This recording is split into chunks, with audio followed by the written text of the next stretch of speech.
Salut à tous, c'est Guillaume et aujourd'hui on se retrouve pour une nouvelle vidéo high-tech sur la chaîne, tournée à 2h30 du matin. Non, bah, pour nous changer. Voilà, c'est ça, hein, nos petites habitudes. Et aujourd'hui je suis en compagnie de Jikfio. Ah bon? Oui, Ah, voilà. ok. Alors, je suis en compagnie de Jikfio, on va parler de processeurs. Donc, Mhm. je me suis dit ce serait peut-être l'occasion d'en profiter pour en parler avec Jikfio. S'il y a des fanboys AMD qui sont sur cette vidéo, Partez. bon, on va vous parler des Ryzen 7000 qui ont été annoncés il y a quelques temps et où les tests ont commencé à être publiés il y a quelques jours, 2-3 jours maintenant. Le 26 de souvenir, Voilà. 27 date de mise en vente. Voilà, et donc on va vous parler de cette nouvelle génération, pas mal de changements, donc l'arrivée d'AM5, Tout à fait. un changement complet, maintenant vous n'avez plus de pin sur le processeur, c'est directement sur la carte mère, ça ressemble beaucoup aux cartes mères qu'on avait sur Ouais, sur tout à Intel, fait. voilà. Donc voilà, pas mal de changements, et l'arrivée de 4 nouveaux processeurs, Ouais. le 7600X, le 7700X, le 7900X et le 7950X. Le but de cette vidéo, c'est de vous parler de ce que proposent ces processeurs, et de parler surtout de rapport performance-prix. Nous, c'est ce qu'on fait à chaque fois. Quand tu mets de l'argent là-dedans, c'est intéressant, ou est-ce qu'il y a d'autres solutions plus intéressantes? C'est ce qu'on essaie de faire à chaque fois pour Voilà. toutes les personnes. Donc on va tout de suite mettre un mini disclaimer parce que les CPU, ils sont commandés. Alors oui, donc on vous prévient, alors vous avez sûrement vu plein de tests sortir, nous on n'a pas,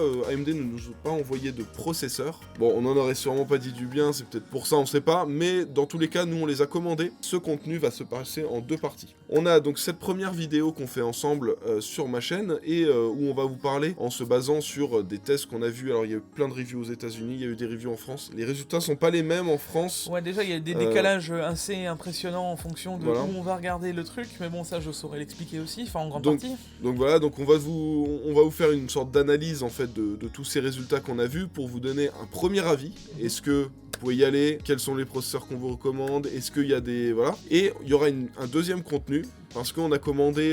alors on les a pas tous commandés, on en a 3 sur les 4, je crois qu'on Ouais, en il a nous manque le commandé. 7700X quoi. Voilà, mais vous aurez un test complet de chaque processeur sur la chaîne de Jikfio. Voilà, je serai présent sur, j'espère, Ouais, bah oui, je sais pas encore tous les tests, mais j'espère que je serai dispo pour les tournages. Mais voilà, on va essayer de vous faire ça aussi, comme ça vous aurez des tests plus complets, et on verra si ça correspond à ce qu'on a vu aux États-Unis ou plus ce qu'on a vu en France, parce que vu que les résultats sont pas les mêmes en France c'est et aux différent. États-Unis. Voilà, donc vous aurez ça sur 2 temps différents, mais là on voulait vous parler à chaud avec la sortie, parce qu'on sait qu'il y en a pas mal d'entre vous, ils Qui les attendent attendent, la en dispo vrai. et ils commandent direct, parfois ils sont déçus. Donc le Bah, but... ça risque d'être un problème, clairement.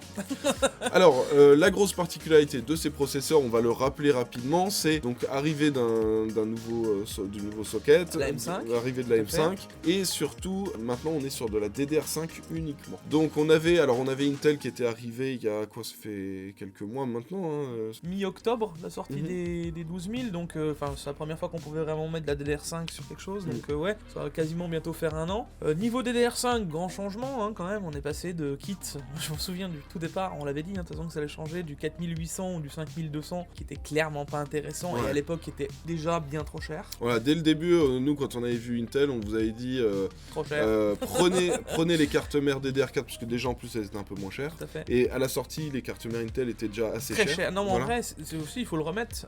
À l'époque, on le disait. D'ailleurs, on avait eu une carte mère qui était très bien, la MSI en Pro A, qui avait eu des très bons scores, etc.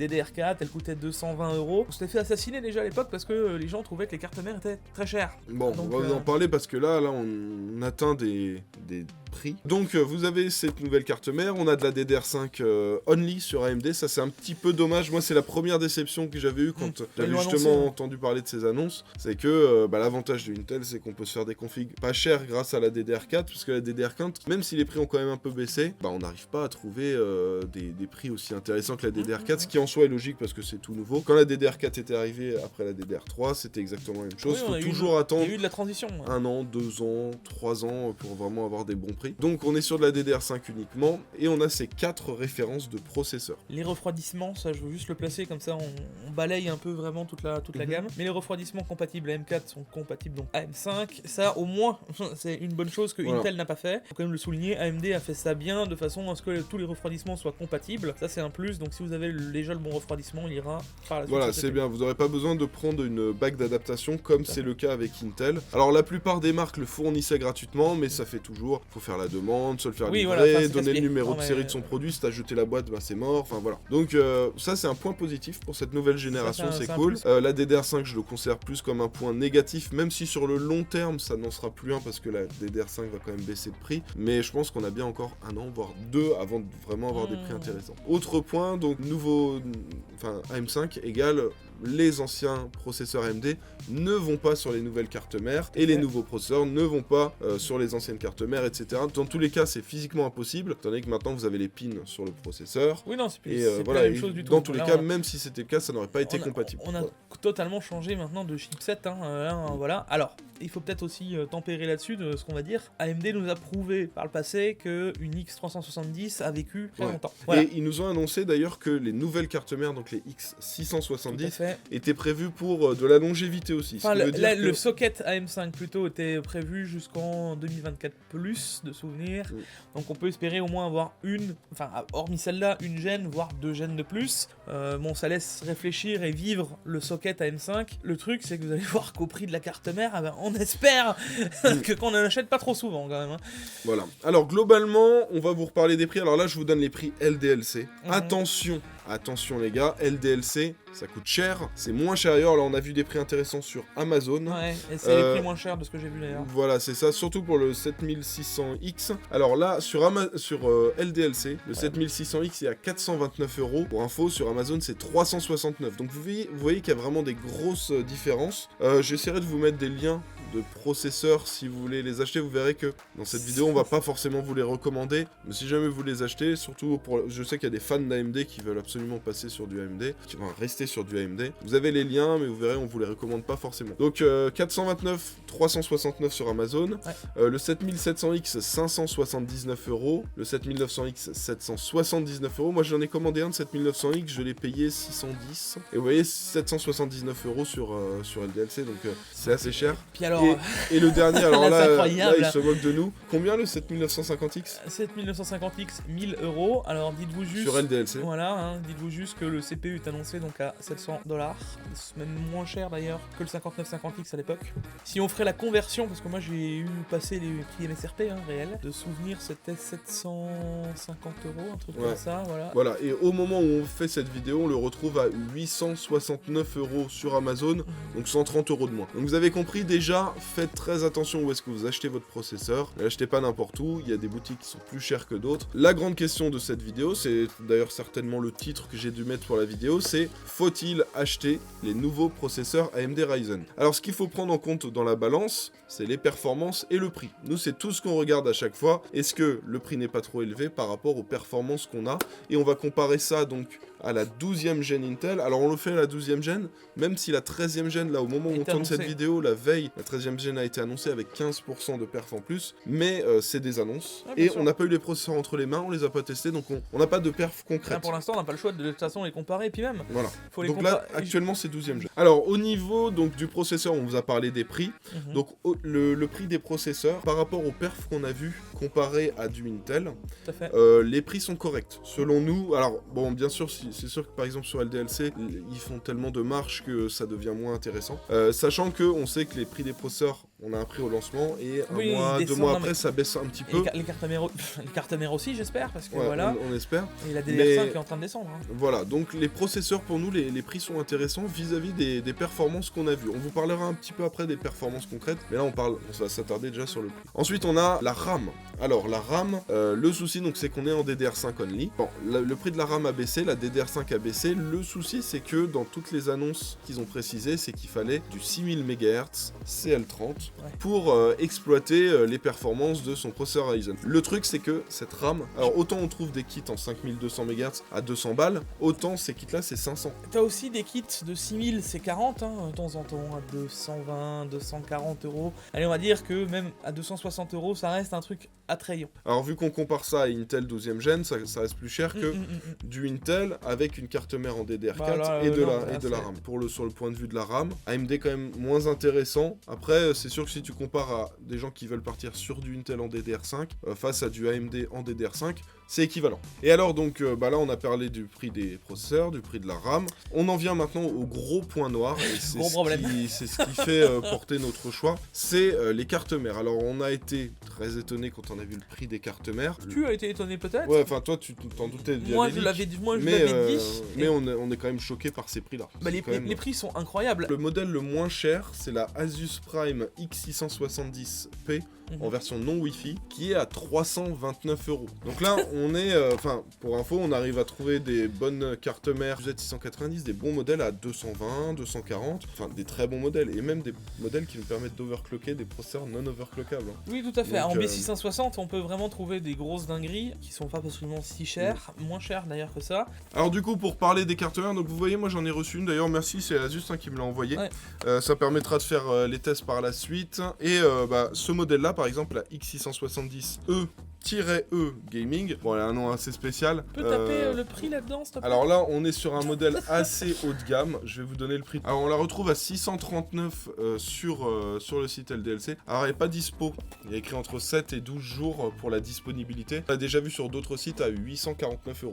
Donc, vous voyez que les prix s'emballent. Le prix déjà de base est extrêmement élevé. Non, mais faut être clair, 600 € pour une carte mère, même si celle-là commence à entrer dans le haut de gamme des cartes mères. Ça reste quand même... on parle de 600 €. Il y a quelques années, on mettait 300 €, on avait l'ultra haut de gamme. Et voilà donc ce fameux modèle de carte mère. Donc ça coûte 639 €. Ah ouais, c'est vrai que il les travaille bien quand même. Non, Asus là-dessus. Asus, elles sont clean leurs cartes mères, c'est du propre. Ça reste quand même un gros budget pour une carte mère. On se dit, par exemple, partons sur un 7700X. Voilà, il est à 494 sur Amazon, hein. Il est à 100 € de plus sur LDLC, mais on va dire 500 € si on arrive à le trouver à un bon prix sur Amazon. Tu rajoutes cette carte mère, on va dire qu'on paye pas les prix à 840, là, ceux qui abusent. 650. On va prendre le prix normal de 639, voilà. Ouais, si on dit 650, ça fait 1150 Voilà, €. tu rajoutes un kit de RAM à 500 €, t'en as pour 1700. Alors, on va pas abuser non plus, on va prendre un kit de RAM, ok, pas trop cher. À 200. À 200, 250 €. Allez, voilà. 250 pour arrondir. Et t'es à 1400 €, juste upgrade CPU, quoi. Et là t'as pas encore la carte graphique. Et ça pour moi c'est un souci. Quand on regarde le rapport performance-prix, qu'on met le prix de cette carte mère, le prix du processeur et le prix de la RAM l'un à côté de l'autre, en fait quand on compare même au Ryzen 5000, on se rend compte qu'en fait c'est peut-être plus intéressant de partir sur un Ryzen 7000. Et je sais pas si tu te rappelles, t'avais dit dans un Tech Actu, je vous avais dit, imaginez qu'un 5800X 3D finalement soit plus performant ou au moins équivalent à la gamme 7000. C'est ce qui est arrivé après. Et j'aurais mieux fait de me taire. Hein. Alors du coup, Jig a acheté un 5800X 3D. Là, le souci qu'on a, c'est qu'on voit ces nouveaux processeurs sortir. Ils se retrouvent avec à peu près les mêmes perfs qu'un 5800X 3D. Même pas. Les 4, ils ont la même performance. Si je fais une moyenne mixée de tous les tests, ça se joue sur 3%. Là où il y a vraiment une différence, c'est sur les rendus. Voilà, des rendus 3D, ce genre de choses, rendus vidéo, l'encodage et tout. Passer d'un 6 coeurs jusqu'à un 16 coeurs, si on n'aurait pas de différence, on pourrait commencer à s'inquiéter. Mais pour du gaming, on se retrouve avec des processeurs qui ont quasiment les mêmes perfs que le 5800X 3D. Mais le 5800X 3D, le truc, c'est que, ok, il vaut 500 balles, mais lui, on peut le mettre sur des bonnes cartes mères qui vont nous coûter que 150, voilà. Avec de la DDR4 où le kit va nous coûter 150. Si on prend du 32 Go. Oui, voilà, si tu prends du 32 Go. Voilà, et du coup, tu te retrouves à te dire, RAM, carte mère plus CPU, j'en ai pour 800 €. Alors que là, c'est celle-là, si vous essayez de l'acheter, il y a des sites qui vous la vendent 850. Avec la carte mère. Et quand on regarde le rapport performance-prix, on se dit, au final, il y a cette nouvelle gène qui est sortie, et le meilleur processeur actuellement pour AMD, c'est le 5800X 3D. Donc, on a l'impression qu'il y a une génération un peu perdue là, côté AMD, à moins que les tarifs de carte mère baissent. Si on se retrouve avec des cartes mères à 350 € pour du haut de gamme ou du milieu de gamme, là ce sera bien. Là, le truc, c'est qu'on a l'ultra entrée de gamme. Je voudrais qu'elle perde 50%. Enfin, c'est clairement... On a du mal mal à voir les prix baisser à ce point-là. On sait qu'en général ça baisse de 20, 30%, 35% dans les meilleurs cas. C'est ce qui s'était passé pour Intel, pour les Z490, Z590, Z690. Mais moi c'est vrai qu'on verrait pas 50% de chute. Le souci de la DDR5, bah, il va se régler mais sur un an. Pour répondre globalement à cette question qu'on a dû mettre dans le titre là, de la vidéo, faut-il acheter les Ryzen 7000 ? Pour moi la réponse est non, pour le moment dans tous les cas. Il faut pas les acheter, pas forcément pour le prix des processeurs ni pour leur perf, mais pour ce qui vient avec. La RAM qui coûte trop cher, et les cartes mères qui sont excessivement chères, et qui, même si elles baissent, resteront quand même moins intéressantes que ce qui se fait en face, côté AMD et côté Intel. Donc nos recommandations, mais de mon côté, alors si vous êtes vraiment des fans d'AMD, vous voulez rester sur l'environnement AMD, la recommandation que je vous ferais, ce serait de prendre un 5800X 3D, si vous faites vraiment du gaming, ou de prendre un autre processeur, 5600X, ils sont très très bien, 5800X excellent, vous pouvez jouer et streamer en simultané avec, et de partir sur une bonne carte mère en B550. On en retrouve des très bien, aux alentours des 150 €, on commence déjà à avoir des bons modèles, et après vous pouvez aller encore au-delà si vous avez d'autres besoins. Si vous êtes plus, si vous en fichez d'être chez Intel ou AMD, que vous cherchez vraiment le meilleur rapport performance-prix, il n'y a pas de doute en fait. Voilà, c'est chez Intel qu'il faut aller, selon nous actuellement. Vous avez toute une gamme de 12e génération, donc qui ont les cœurs performance et les cœurs efficiency, qui permettent à la fois d'être très très bons pour du gaming, mais aussi pour de l'encodage, pour du streaming et du jeu en simultané. Alors pour info, c'est à partir du i5 12600K que vous avez les cœurs efficiency. Et l'avantage, c'est que vous avez déjà les cartes mères B660, et qu'avec les B660, on se retrouve avec des très bonnes cartes mères à pour 150 €. 150, et si vous allez par exemple à 220, 240 €, vous avez par exemple les modèles ROG qui permettent de faire de l'overclocking sur des processeurs non K. Donc il y a quand même des grosses possibilités. Toi, GQ, tu as réussi à mettre un 12400F overclocké sur une carte mère Asus ROG Strix, et à avoir les mêmes performances en jeu qu'un 12900K. C'est ça. Donc les mêmes performances en jeu qu'un 5800X 3D pour un processeur qui vaut entre 180 € quand on trouve des très bons prix et 220, 225. Voilà. Donc le processeur est moins cher, la carte mère vous la touchez. Alors si vous prenez les gros modèles ROG Strix, il y en a à peu près pour 250, mais sinon si vous n'avez pas besoin d'overclocker, vous la prenez à partir de 150, il y a des bons modèles, on vous en parle souvent d'ailleurs dans les bons plans de la semaine. Et l'avantage c'est que côté RAM, tu prends un kit, si tu veux 32 Go, imagine tu veux 32 Go, c'est 150 €, un bon kit de Corsair Vengeance RGB-RS, voilà, 3200 C16, 4x8 Go ou 2x16, 150 €. Donc en soi, selon moi, le meilleur choix à faire actuellement, c'est Intel 12e gen, avec de la RAM en DDR4, donc une carte mère soit Z690, soit B660 en DDR4. Et moi j'ai une petite préférence pour les cartes mères en B660, autant même prendre une bonne B660, une Z690 entrée de gamme. Dernière chose à prendre en compte, ces cartes mères, les Z690 et les B660, pourraient mettre les Intel de 13e génération qui ont été annoncés il y a 1 ou 2 jours, là au moment où vous voyez cette vidéo, et qui nous annoncent 15% de performance. Alors à prendre entre guillemets, il faut qu'on le vérifie avant. Donc là, nous on a des tests concrets de Ryzen 7000, on a des tests concrets de Ryzen 5000, de Intel 12e gen, mais on n'a pas encore les 13e. Donc à prendre entre guillemets, mais sachez qu'en tous les cas, si vous prenez par exemple un petit processeur de 12e gen, ce sera possible de mettre un processeur de 13e génération, par exemple un i7, dessus, mise à jour BIOS, vous prenez une carte mère correcte. Donc voilà, donc tout ça fait que pour moi, Intel est plus intéressant, et pour ceux qui veulent absolument être chez AMD, vous avez des très très bons processeurs en Ryzen 5000, et sachant que je pense qu'il y a moyen que les prix continuent un petit peu de baisser, vu qu'on a les 7000 qui sont sortis. Bah en vrai, moi je suis pas si sûr, parce que finalement ils vont cohabiter ensemble, etc.